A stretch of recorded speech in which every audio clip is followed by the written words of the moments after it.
এটা জ্ঞান ভিত্তিক ধর্ম। অজ্ঞতার সাথে, ইগনোরেন্সের সাথে এই ধর্মের কোনো সম্পর্ক নেই। এবং ইসলামের প্রথম যে বাণীটি, কোরআনের প্রথম যে আয়াতটি, দ্য ভেরি ফার্স্ট ভার্স আল্লাহ তাআলা যে নাজিল করেছেন, সেখানেও আল্লাহ তাআলা আমাদেরকে জ্ঞানার্জনের কথা বলেছেন। হেরা গুহায় সূরা আলাকের প্রথম যে আয়াতটি নাজিল হয়েছে সেটি কি ছিল? ইকরা। আওয়াজ করে বলুন সেটি কি? ইকরা বিসমি রাব্বিকাল্লাযী খালাক। Read in the name of your Lord who has created. পড়ো তোমার প্রভুর নামে যিনি শিখিয়েছেন। তাহলে ইসলামের প্রথম কথাই হচ্ছে পড়ো, এক্সপ্লোর করো, ইনোভেট করো, ডেভেলপ করো। ইসলামের প্রথম কথাই হচ্ছে পড়া। জ্ঞানের সাথে নিজেকে জুড়ে রাখো, অজ্ঞতার সাথে ইসলামের কোনো সম্পর্ক। এবং জ্ঞানকে আল্লাহ রাসূল সাল্লাল্লাহু আলাইহি ওয়া আলিহি ওয়াসাল্লাম বিশ্বময় ছড়িয়ে দিতে বলেছেন। Knowledge has no boundaries. তিনি বলেছেন বাল্লিগু আন্নি ওয়ালাউ আয়া, একটি আয়াত হলেও আমার পক্ষ থেকে গোটা বিশ্বে ছড়িয়ে দাও।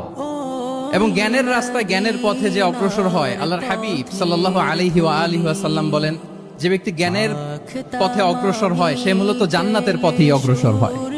মান সালাকা তরিকান ইয়ালতামিসু ফীহি ইলমান সাহালাল্লাহু লাহু তরিকান ইলাল জান্নাহ। যে জ্ঞান অর্জনের জন্য সামনে আগায় সে মূলত জান্নাতের দিকে আগায়। আল্লাহু আকবার। তাহলে ইসলাম একটা নলেজ বেসড রিলিজিয়ন। এখানে আমাদের গোজামিল দেওয়ার কোনো সুযোগ নাই। এটা জ্ঞান ভিত্তিক ধর্ম। এজন্য এই ধর্ম পেয়ে এই ওয়ে অফ লাইফ যে আমরা প্র্যাকটিস করি, আমাদের প্রাউড ফিল করার দরকার আছে না নাই? বলেন, প্রাউড ফিল হয় না? আচ্ছা, এক নাম্বার হচ্ছে নলেজ বেসড রিলিজিয়ন। দ্বিতীয়ত হচ্ছে ইসলাম হচ্ছে দ্বীনুল ইনসানিয়া, মানবতার ধর্ম। মানবতাকে ইসলাম অনেক গুরুত্ব দেয়। মানুষের সম্মান মর্যাদা সবচাইতে বেশি। ইসলাম মানুষকে বলে আশরাফুল মাখলুকাত। আল্লাহ তাআলা বলছেন ওয়ালাকাদ কাররামনা বানি আদম, I have dignified the status of the son of Adam. আদমের সব সন্তানদেরকে আমি মর্যাদা দিয়েছি। তিনি বলেননি যে আমি মুমিনদেরকে শুধু মর্যাদা দিয়েছি, শুধু মুসলিমদের মর্যাদা দিয়েছি, কেবলমাত্র মুসল্লিদেরকে মর্যাদা দিয়েছি, এমন তিনি বলেননি। ওয়ালাকাদ কাররামনা বানি আদম, গোটা বনি আদমকে, মুসলিম অমুসলিম নির্বিশেষে সব বনি আদমকে আমি সম্মানিত করেছি। আল্লাহু আকবার। এভাবে ইসলাম মানবতার কথা বলে এবং মানুষের জন্য যে কাজ করে, ইসলাম তাকে শ্রেষ্ঠ মানুষ বলেছে। খায়রুন নাস আনফাউহুম লিন-নাস। মানুষের মধ্যে শ্রেষ্ঠ সে মানুষ যে অন্যের কাজে লাগে, যে মানবতার উপকারে আসে, সে শ্রেষ্ঠ মানুষ। এভাবে ইসলাম মানবতার জয়গান গেয়েছে। আল্লাহ রাসূল সাল্লাল্লাহু আলাইহি ওয়া আলিহি ওয়াসাল্লামের সামনে দিয়ে একবার একটা লাশ যাচ্ছিল। তিনি সাহাবাদেরকে নিয়ে বসেছিলেন। হঠাৎ ওই লাশ দেখে রাসূল সাল্লাল্লাহু আলাইহি ওয়াসাল্লাম দাঁড়িয়ে গেলেন। সাহাবারা বললেন, ইয়া রাসূলুল্লাহ, ইন্নাহু ইয়াহুদি। এটা ইহুদির লাশ। কার লাশ? জুইশ, ইহুদির লাশ। আপনি দাঁড়ালেন যে? রাসূল সাল্লাল্লাহু আলাইহি ওয়াসাল্লাম বললেন, আওয়ালাইসাত নাফসান। সে হোক ইহুদি, সে কি মানুষ নয়? এটা কি একটা প্রাণ নয়? এটা কি একটা আত্মা নয়? আমি তো ইহুদি, খ্রিস্টান, আস্তিক, নাস্তিক সেটা দেখিনি, আমি মানুষ। এ কারণে সম্মান দিয়ে দাঁড়িয়ে গিয়েছি। আল্লাহু আকবার। তাহলে ইসলাম হচ্ছে দ্য রিলিজিয়ন অফ হিউম্যানিটি, মানবতার ধর্ম। যারা আমাদেরকে মানবাধিকার শিখায়, যারা মানবতার কথা বলতে যায় আমাদের কাছে এসে, তাদের খুব ভালো করে এগুলো জেনে নেওয়া উচিত যে ১৫০০ বছর আগে ইসলাম যেভাবে মানবতাকে উচ্চে তুলে ধরেছে, মানুষের মর্যাদাকে সবচেয়ে উপরে তুলে ধরেছে, মানুষকে আশরাফুল মাখলুকাত বলেছে, নতুন করে মানবতা তাদের কাছ থেকে আমাদের শেখা লাগবে না।